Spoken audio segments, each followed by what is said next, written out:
It's Chris from Chrism Acrylic Pouring. We're based in the UK. Hello, today I'm going to be talking about colour theory. It's nothing to be scared about. It's a very basic way I'm going to be explaining it, and it will help you hopefully with some of your pouring. There's so many different aspects to colour theory. You will be using it so much in your life anyway. If you're decorating your house or a room, you put a lot of these theories into place. You may not actually know where they're coming from, and this is to all the people who are experts in colour theory. This is just basic. I'm not covering everything, and I'm trying to break it down so it's really simplified. The important thing to remember is that everyone sees colour differently. There is no right or wrong combination because everyone sees things in a different way, and that's what makes the world wonderful. However, there are a couple of key things that if you put into practice, you will get some nice pours. Now, this looks scary. This is the colour wheel. And it's brilliant for explaining how colours do actually work together. Okay. So in the painting, you've got three primary colours: red, blue and yellow. All a primary colour means is if you want to start with red, you have to use red. You can't mix two colours together to get red, you have to have red. Same for the blue and same for the yellow. So when you mix the primary colours together, you get a secondary colour. So if you mix blue and yellow together, you get green. Yellow and red together, you get orange. Blue and red together, you get purple. You can see why colour theory is explained by a colour wheel. It makes sense when you start to break it down. Now, if you mix blue with the purple, you get blue purple, blue with the green, blue green, and you can work your way around so you can see how the colours start to form together. When I'm explaining colour theory to my students, especially related to pours, the students have got a whole range of colours that they can choose. So I want to kind of break it down for them so it makes it easier for them to choose the colours.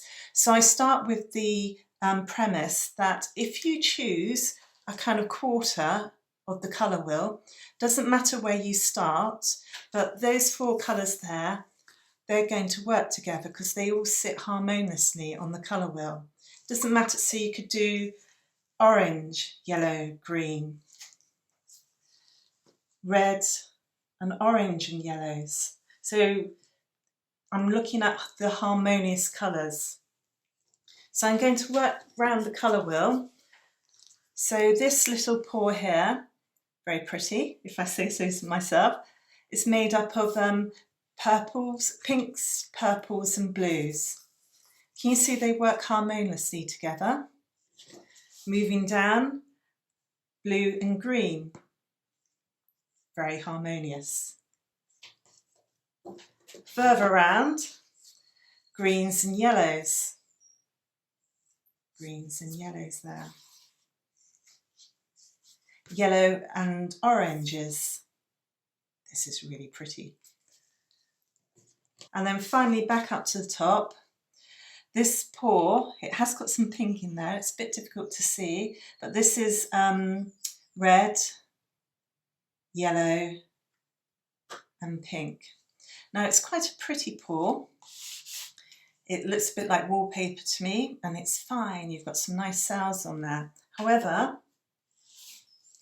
on this pour, I've used exactly the same colours. You can see the pink more on this. However, I have introduced black, and there is a bit of white in there. Now the black and white, they are adding a bit of contrast to the pour. Can you see this is it's very harmonious, but there's no impact to it. Whereas because I've added a darker colour, and in this case it's a black and there is a bit of white, can you see that the cells are starting to be outlined, and they're more of a contrast. And for me, I find this type of pour more interesting than that type of pour. Doesn't mean anyone's right or wrong, it's just what I find interesting, and the colours seem to be more vivid on this. So going back to some of the pours that I've already showed you, I've got a darker colour in here, and that just gives a bit of contrast.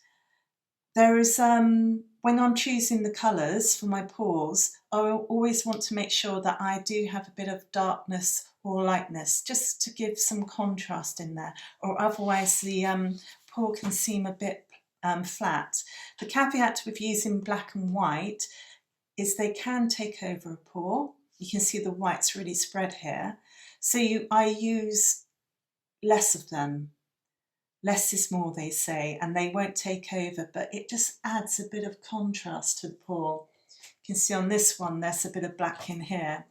Now, a lot of my pours, I've got gold in them, and gold will go pretty much with anything, okay? Think of gold as a neutral colour, silver to a certain extent as well, but I love gold, so I've used a lot of gold in my pours.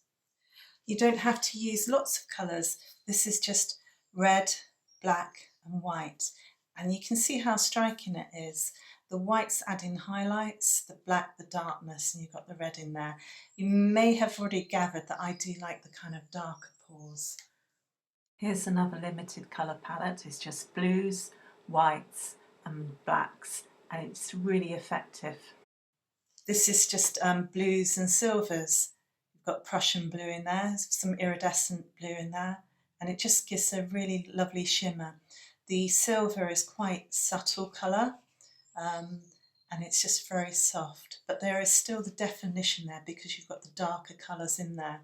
So you can go as many colours as you want, but I find the more colours you use, the more confusing the pour becomes, and I always stick to 4 or 5 colours in my flip cups. So you can use harmonious colours and a bit of a darker colour and a lighter colour. However, there's a joker in the pack with colour theory, and this is called complementary colours, and all a complementary colour is, it means it's opposite on the colour wheel. So the complementary of yellow, directly opposite, is purple. Complementary of orange is blue. So what happens if you use complementary colours next to each other? I've got orange and I've got blue. They make each other sing. They make each colour look more intense. So the orange will make the blue more intense, the blue will make the orange more intense. It's a great trick to use. So if you say you've got a blue sofa and you want to put cushions on it and you want the cushions to really pop, if you put orange cushions on a blue sofa, they will really shout. This contrast is lovely.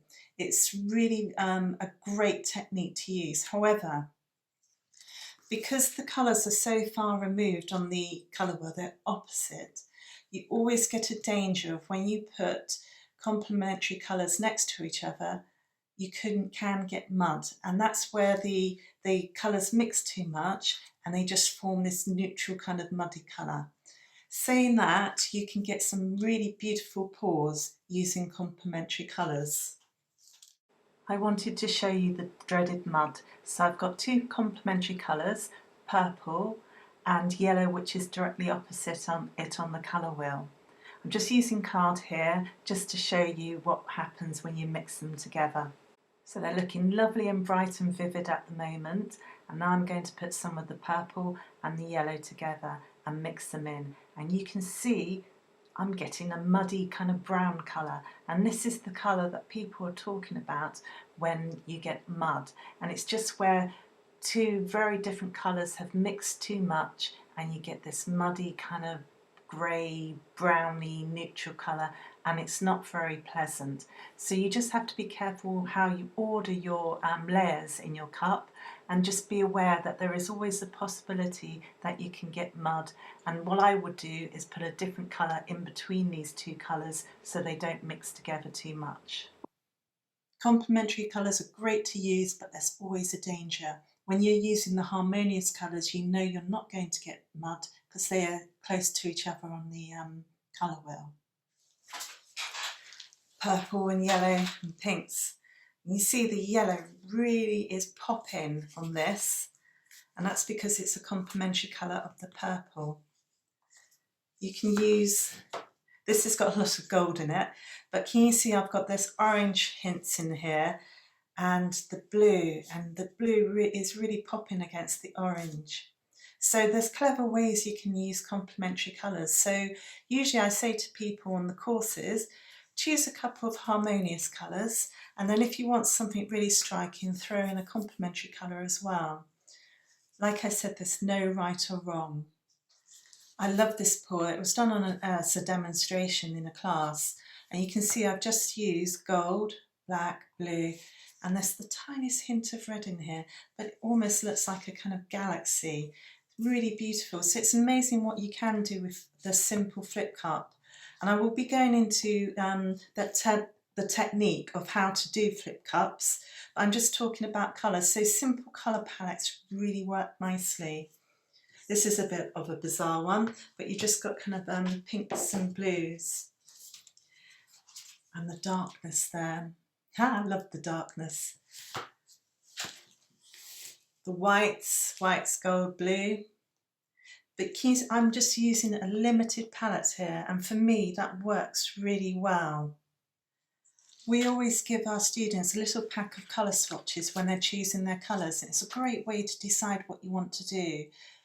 We have a whole range of colours on our courses, and the students can be slightly overwhelmed, so I say to them, decide what colour you definitely want to use. Say if you really want to use orange, and then you can start thinking, well, I can go complementary, the opposite of orange is blue.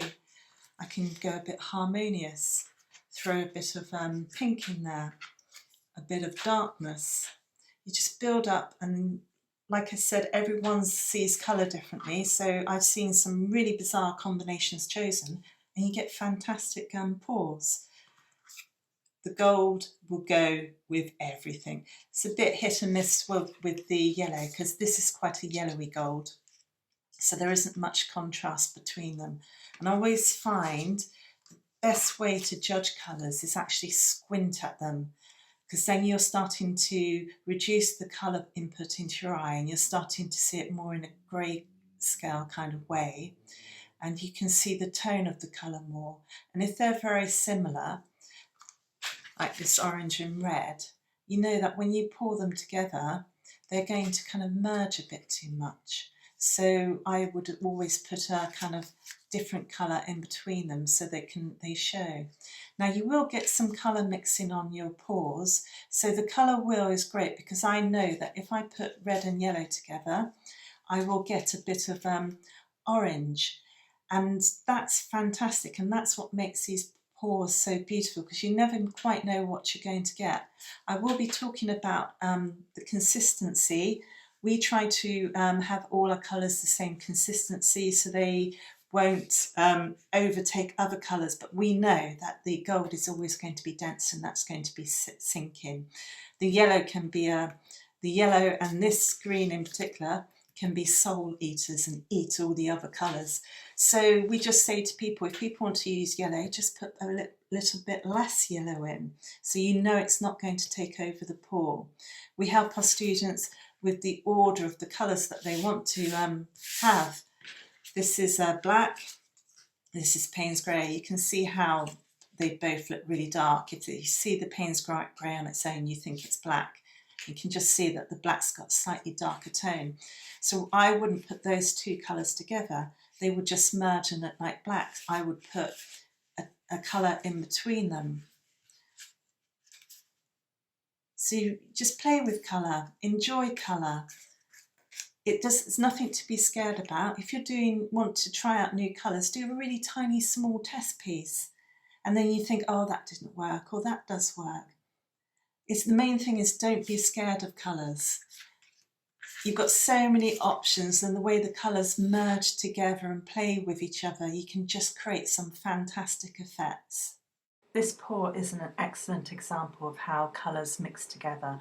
When I was laying my colours in the cup, I had pink next to blue, and so you can see where they've merged slightly, I've got this beautiful purple colour. The more you become familiar with the colour wheel, the more you'll be able to anticipate the results of colour mixing, and it just is a joy to get some of these lovely colours. Colour is so fascinating, and like I said, it's nothing to be scared of. Have a look at magazines, have a look at the way you've decorated your house, or a favourite cafe where you feel really comfortable in, and you think, is it the decor, is it the way they've decorated it? And have a look at how colours fit together. Um, Look at old paintings, look at new paintings, other people's pours, and start to think, why does that work so well? Obviously, there's technique involved, but if you just look at the colours, you start to see, oh, that works well because that's harmonious with that. And then you've used a shot of complementary colour, so it just sings out. Experiment, try new colours. If you see something fantastic, make a note of the colours and think, oh yeah, that's what works. And then put it into practice. I always start off with small pieces when I'm practicing with new colours, and then I'll do a larger piece. This was a basic intro into colour theory. I've really skimmed over the topic, but I'm hoping to help people who are new to acrylic pouring and to colour theory. Look at Google, YouTube, there's so much information out there, but this is the information I give to our students who have got no colour theory and they just want it really simple, and it gives them a start. It's almost like a foundation. Once you know the basics, you can really expand what you know, you can try different things. I will be doing further videos actually breaking down how to do flip cups. These are tiny little canvases, these are what we start our students on. It's a great way to actually learn to do a flip cup and some of the principles involved, because it's not too difficult to tilt and you're not wasting too much paint. So that video will be coming up. Other topics I will be covering is how I mix my paints, consistency, and how to mix your own custom colours. I really hope you found this video interesting. Like I said, I've just skimmed over the surface of colour theory, but hopefully it will help you when you're trying to choose your colours. Do take care, and I'll speak to you soon. Bye.